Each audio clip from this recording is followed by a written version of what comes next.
esclave. Il fut sauvé du puits, vendu comme esclave, mais guidé par Allah.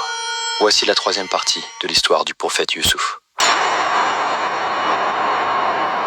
Après que Youssouf fut jeté dans le puits par ses frères, le calme revint sur le désert. Il était seul, dans l'ombre, mais son cœur restait tourné vers Allah. Au loin, une caravane avançait, lente et poussiéreuse. Des marchands venus du désert, en route vers l'Égypte. Assoiffés, épuisés, ils cherchèrent un point d'eau. Ils trouvèrent ce puits oublié. L'un d'eux y fit descendre son seau, pensant y puiser un peu de fraîcheur. Mais en remontant, ce ne fut pas de l'eau qu'il trouva. C'était un enfant aux habits simples, au regard profond et à la lumière paisible sur le visage. Ils restèrent sans voix. Ils l'appelèrent un trésor, mais ils ne virent en lui qu'une occasion de gain.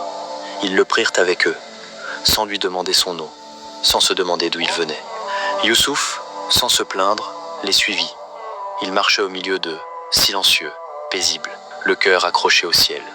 Il savait qu'Allah l'accompagnait à chaque pas. Arrivé en Égypte, parmi les cris du marché, les marchands mirent Youssouf en vente, comme un simple objet, un esclave. Il fut vendu à bas prix, mais ce fut un homme de haut rang qui l'acheta, un ministre, un noble du palais. Quand il posa les yeux sur Youssouf, il vit autre chose, quelque chose que les autres avaient manqué. Il vit une sagesse, une noblesse, une lumière.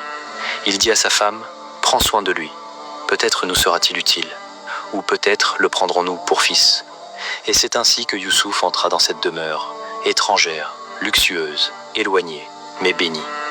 Car même au milieu de terres inconnues, Allah l'entourait de sa protection. Il fut entre les murs de